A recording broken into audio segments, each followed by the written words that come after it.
Somewhere just outside of the Gulf of Mexico is a giant fortress on a tiny island. It comes out of nowhere and is so massive that you could be justified in wondering if it was a mirage.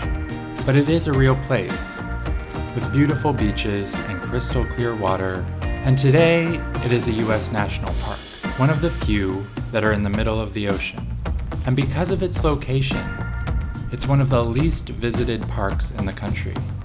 We just arrived at Dry Tortugas National Park. Not everyone who visits Key West can go, but you can if you plan for it. In this video, I'll share my experience at Dry Tortugas and how you can prepare.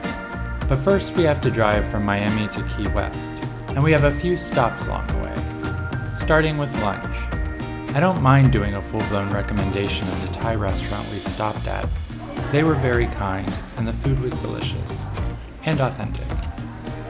It was Bangkok Cuisine and Homestead, which is the last stop in the general Miami metropolitan area. And from here, it's about a 3-hour drive to Key West. Next, we go to a turtle hospital. Tortugas means turtle in Spanish, and they added the word dry to help other voyagers know there wasn't fresh water on the island. Turtles are endangered, so that may be a factor in why we don't see them as much in the wild, and why the role of the turtle hospital is so important. So here I'm at this resort/hotel, Gus's Grill. I don't really know anything about it, but it's scenic, it's right here by the water, and we are picking up defogger because there's a little dive shop on the side of the road, and that is one thing that you definitely don't want to forget when you're about to go snorkeling, because it is really, really nice to not go underwater and realize your goggles are all blurry. They're busy today. Everyone wants to go snorkeling. Mission accomplished. Mask defog. So we just passed a little town called Islamadora, which a lot of people like to stop at on the way to Key West. We have a deadline, so we did not take too much time, but just a little bit about that area. It looks like a lot of boating, a lot of fishermen. That little spot that we just stopped at, it was just like lots and lots of fishing lines. Yeah, a lot of fishing going on, though some people were just walking along that little concrete boardwalk there. Kind of pleasant, a little fishy in the air. So our next stop is a turtle hospital, which should be really cool. They do really good work. I think they've been open since the 1980s, and since then they have helped over 2,000 turtles recover. Sea turtle. Yes, excuse me. Sea turtle. This unique place used to be a motel, but over time the owner converted it into a hospital for sick and injured sea turtles from all over the region. We didn't plan it, but we inadvertently were there on World Sea Turtle Day. The facility was impressive, with countless tanks specialized for the recovery needs of each sea turtle. As their health improves, some are able to swim in the larger pool in a group. They have buoyancy issue, right? Yep, he does. Okay. I'm pretty sure that might be a little chance. Health for the hospital means that the turtles will have 3 working fins and have recovered from any injuries or diseases. Injuries may include shell damage from things like boat accidents, and others experience disease, especially one in particular that results in tumors that inhibit function in the wild. This was their youngest patient. Born premature, they hope to be able to return it to the wild as it gets stronger. And this one is looking healthier after a series of tumor removal surgeries. Once they are in the clear, the turtle hospital releases them back into the ocean in the same location where they were discovered to begin with. So we just finished at the Sea Turtle Hospital, which was amazing to see what they're doing there. They have a remarkable story and doing a lot of good work for sea turtles. And now we are making up our mind about... We're gonna go get tigers. Fish tiger. And which were our options? The palapa? I don't know. I don't know if that's how you pronounce Tacos versus tacos. There's 2 taco stands.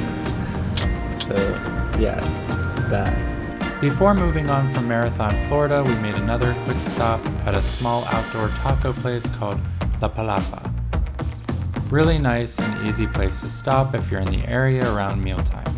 It's on the highway, but the owner has made it so it feels a little bit like a secluded hideaway. Salsa.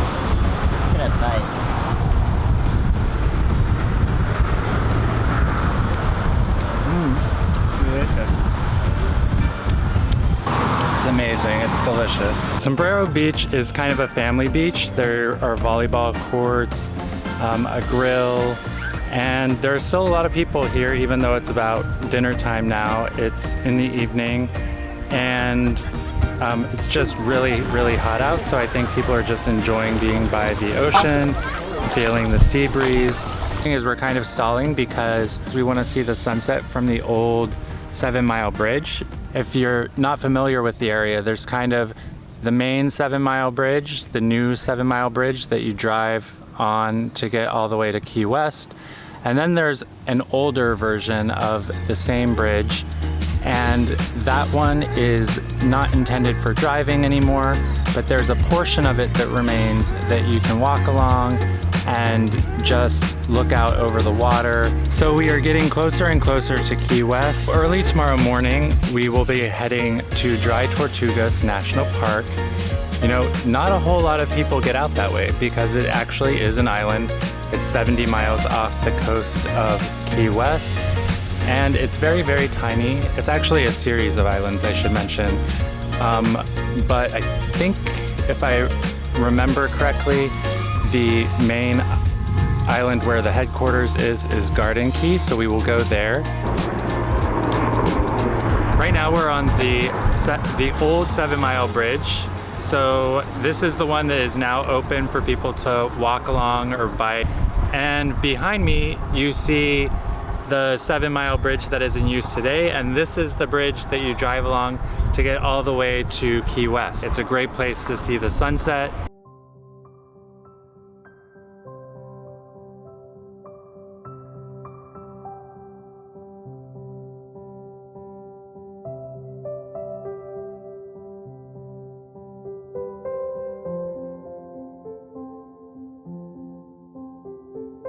And our next stop was our humble abode.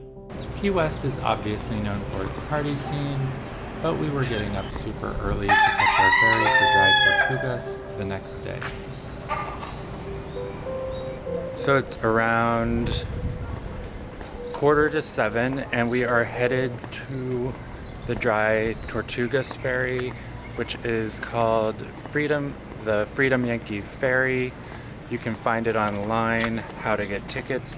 You have to kind of reserve your spot weeks and weeks in advance, so just make sure you're looking that information up. So in order to get on the ferry, they ask you to arrive before 7:15. You don't get there by around 7:30. They will start to give away tickets to other people that are on standby. If you just show up in Key West and want to casually grab a tour to Dry Tortugas, you won't be able to. At minimum, tickets for both the ferry and seaplane sell out a couple of weeks in advance, and possibly months in advance if it's peak time. You could also go by seaplane or charter a private boat, but these are way more expensive options. For Key West right now, we are backing out of our slip and headed out for the day. Watch out, folks, we're going places. The trip on the ferry is about 2 hours and was pretty comfortable on the whole. There are places to get out of the sun and into the AC, and also places where you can look out over the blue ocean and feel the calming wind. And then, suddenly, out of nowhere, an enormous fortress emerges. Here we are at Dry Tortugas National Park. This is Fort Jefferson to my right. People come here largely for the snorkeling. The coral reefs here are beautiful and gorgeous. And also there's history here. Fort Jefferson has a long storied history, but essentially the US acquired it in the 1800s for its strategic purposes. It's served an important strategic function in supporting and protecting key supply chains to ports in the Gulf of Mexico. During the Civil War, the Union used it to block southern shipping and as a prison. Now the fort is mostly an impressive piece of architecture, even more so because of its placement on the tiny Garden Key Island. And though once strategic, its appearance on the sea today now seems almost random, but in a very iconic way.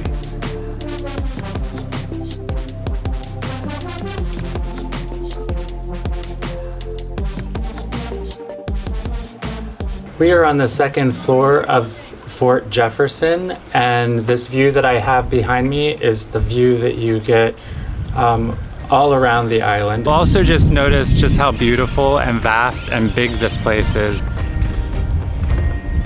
Okay, we've seen the fort. Now let's check out what's underwater. Snorkeling is its own kind of random. We didn't see any sea turtles as we hoped, but the water was crystal clear, the coral healthy, and the fish were abundant.